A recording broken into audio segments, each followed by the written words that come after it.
Ndị be anyị ekene m unu. Igbo mụrụ nze mụọ ọzọ, ekenekwa m unu ma kene ihe na-emere unu ihe. Anyị ka nọkwa n'akwụkwọ a bụ ihe onye metere. Cheta na ebe anyị kwụsịrị bụ ebe anyị kwuru na ọ bụ ụdịrị mma ahụ ọha hụrụ mara mere nne ya ji wee gụọ ya ọha soro m hụrụ. Ọ bụ ihe ndị a ka ọ na-abụ ude nkwọ chetacha, obi a na-achọ ịgbawa ya ibe abụọ.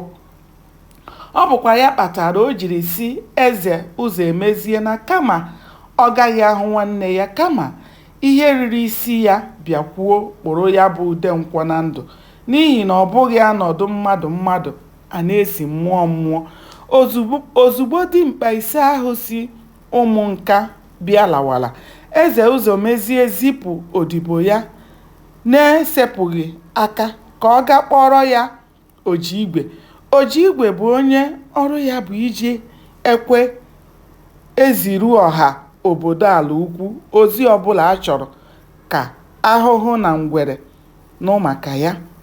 Mgbe Ojiigwe bịara na be eze ụzọ emezie, ọ gwara ya ka o were ekwe gwa ụmụ nwoke niile nọ n'ala ukwu, ma okorobịa ma okenye, ka ha gbakọọ n'ama ala ukwu n'ụzọ ụtụtụ echi, n'ihi na o nwere nnukwu ihe dị mkpa ọ chọrọ ịgwa ha.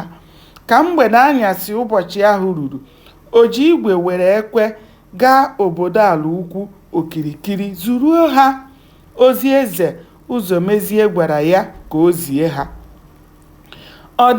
Ọ dịghị onye nọ n'ala ukwu anaghị ege ntị mgbe ọbụla ọ nụrụ ụda ekwe Ojiigwe, maka a sị na ọ bụ ekwe kụọ ama gbaa. Ma nwatakịrị ma okenye maara otu ekwe Ojiigwe si ada. Mgbe ọbụla ọ dawara n'ala ukwu, ebe niile na-ada jii, maka onye ọbụla na-atọgbọ ntị ya n'ala ka o were nụtacha nke ọma ihe Ojiigwe na-ezi ndị obodo. Eze Ụzọmezie mechara zipụta odibo ya ka ha gaa odibo ya na mgbede abalị ahụ ka ọ ga kpọrọ ya ndị ndụmọdụ ya niile. Na-atụfughị oge, ha niile zukọọ n'obi ya, n'ihi na nkịta asị kama ya ga-ajụ oku ọjụ ozi. Gbanịa na-esonyere m ka anyị chọpụta kene ihe mere n'ime akwụkwọ a bụ ihe onye metere. Aka m bụkwa nwanne ụnụ nwaanyị Oriakụ Uju Anyanwụ. Ndewo, ka o mesịa.